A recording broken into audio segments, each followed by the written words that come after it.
Hello বন্ধুরা, তোমরা সবাই কেমন আছো? আশা করছি সবাই ভালো আছো। তো আমার চ্যানেলের আরেকটি নতুন ভিডিওতে তোমাদের অনেক ওয়েলকাম আর অনেক ভালোবাসা।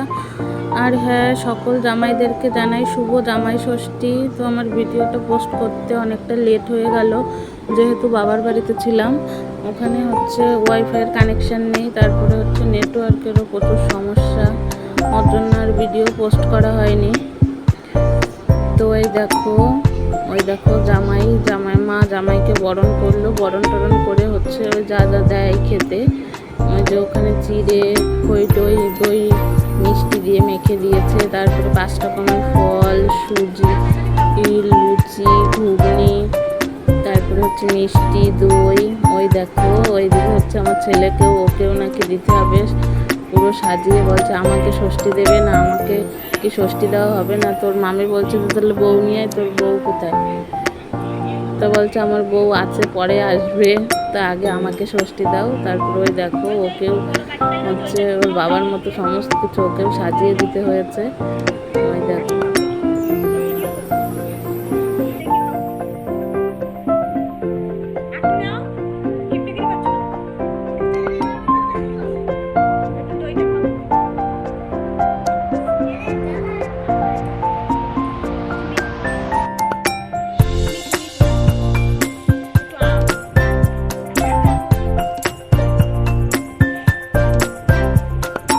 তারপরে দেখো সকালের খাওয়া দাওয়া কমপ্লিট করে হচ্ছে আমার ভাই, আমার ছেলে আর আমার বর যাচ্ছে হচ্ছে বাজার করতে, যেহেতু আজকে জামাই ষষ্ঠী। তো আজকে হচ্ছে ভালো মন্দ জামাইকে তো রান্না করে খাওয়াতেই হবে না, শাশুড়ি মায়ের জন্য হচ্ছে ওই যে বাজার করে নিয়ে চলে এসছে হচ্ছে এই যে মাটন নিয়ে এসছে, আর হচ্ছে চিংড়ি মাছ নিয়ে এসছে, চিংড়ি মাছের মালাইকারি হবে, আরও অন্যান্য আরও অনেক মেনু ছিল। তো এই দেখো এখন হচ্ছে আমার মাকে বললাম যে দাও মা, আমি রান্না করি। তো এই দেখো প্রথম হচ্ছে খাসি ওই মাংসটা ভালো করে পরিষ্কার করে ধুয়ে নিয়েছি। তারপরে এখানে হচ্ছে আদা, রসুন, পেঁয়াজ, তারপরে হচ্ছে জিরে ওগুলো পেস্ট করে নিয়েছি। তারপরে ওই যে লবণ দিয়ে দিলাম স্বাদ মতো। ওইদিকে দেখো আমি হচ্ছে তেলের মধ্যে আলুগুলো ভালো করে ভেজে নিচ্ছি।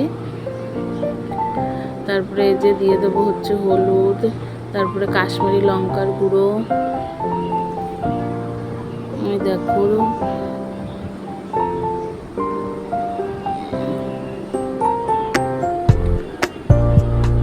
তারপরে দেখো বেশ অনেকটা পরিমাণ হচ্ছে সর্ষের তেল দিয়ে দেবো। এগুলো হচ্ছে খাঁটি সর্ষের তেল, আমাদের জমির এর একেবারে খাঁটি ঝাঁঝালো সর্ষের তেল।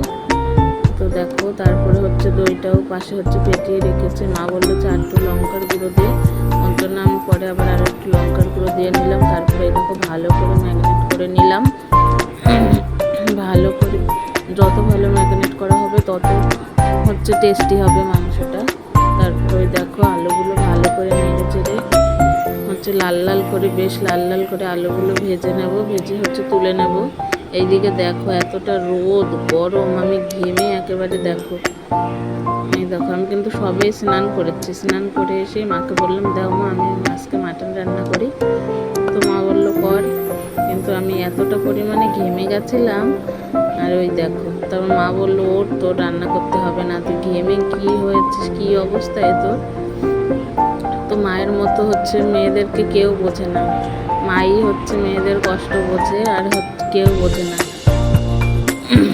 তো এই দেখো মা রান্না করতে দিল না। মা বললো ওর তুই তো করতে হবে না, ফ্যানের তলায় গিয়ে বস, আমি রান্না করছি। তো এই দেখো মা হচ্ছে ওখানে তেল, ওই আলু ভাজার তেলেই হচ্ছে ওখানে তেজপাতা, তারপরে হচ্ছে গোটা গোলমরিচ, গোটা হচ্ছে গরম মশলা দিয়ে, তারপরে হচ্ছে ওই যে জিরে, মাংসটা ওই যে বসিয়ে দিয়েছে। ওই দেখো মাংসটার কালারটা ওই দেখো এবার ঢেকে দিয়ে হালকা একেবারে হালকা আছে মাংসটা ভালো করে সেদ্ধ করে নেবে।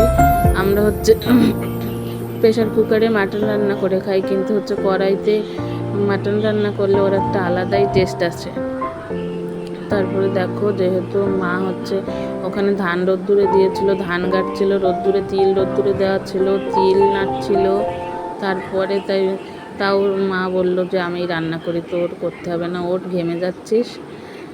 তারপরে ওই দেখো এত একসাথে এতগুলো মা হচ্ছে আমাদের ওই বাড়ির আমার মাই হচ্ছে 10 পূজা মনে হয়। এক হাতে মনে হয় 10 হাত হলে আমার মা 10টা হাত হলে ভালো হতো। তো দেখো ওই দেখো মাংসগুলো ভালো করে কষানো হয়ে গেছে। তারপরে ওই যে ভেজে রাখা আলুগুলো দিয়ে দিল, তারপরে ওই যে টমেটো দিয়ে দিল, দুটো কাঁচা লঙ্কা দিয়ে দিল, হচ্ছে কাঁচা লঙ্কার ফ্লেভারটা আসবে তাই। তারপরে ভালো করে কষিয়ে হচ্ছে ওই যে পরিমাণ মতো জল দিয়ে দিল। দেখো কালারটা এসছে, দেখো কালারটা কত সুন্দর এসছে, দেখেই মনে হচ্ছে অনেকটা টেস্টি হবে। তারপরে এই দেখো এখানে কিন্তু এই যে শিলনোড়াতে মা গরম মশলা বেটে নিচ্ছে। এই দেখো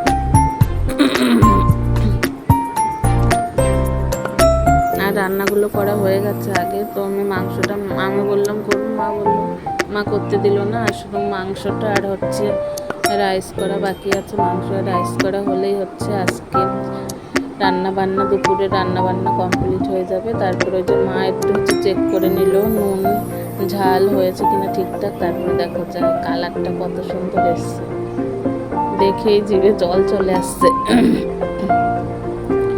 তারপরে হচ্ছে এই দেখো এদিকে হচ্ছে রাইসের চাল ভিজিয়ে রাখা ছিল আগে থেকেই। এই দেখো আধা ঘন্টা আগে ভেজানো ছিল।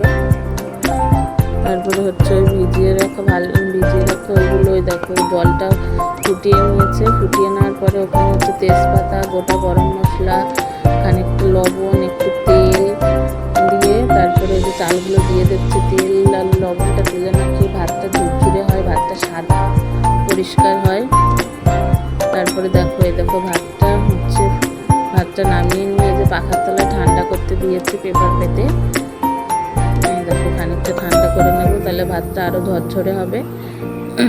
ওইদিকে দেখো হচ্ছে ওই গাজর বিনস, তারপরে হচ্ছে এই দেখো গাজর বিনস তেল ভালো করে গরম করে নিয়ে তো তেজপাতা, তারপরে হচ্ছে ওই দেখো একটু গোটা গরম মশলা দিয়ে তারপরে ওই গাজর বিনসগুলো ভালো করে ভেজে নেব। ভালো করে বলতে খুব বেশি ভাজাও হবে না, হালকা মিডিয়াম ভাজা হবে।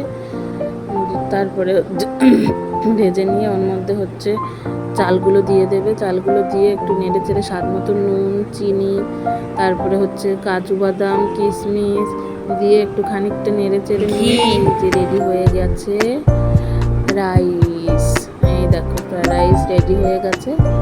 তো এই দেখো মা হচ্ছে ঢেলে নিল।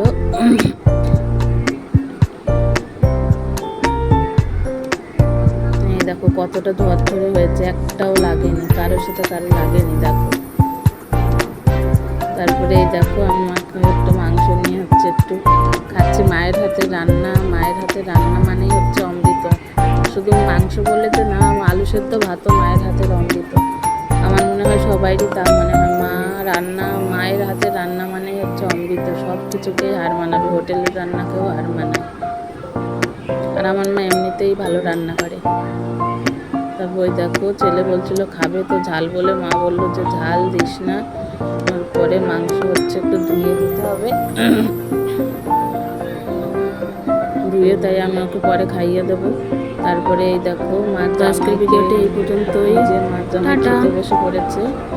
এই দেখো আজকের ভিডিও।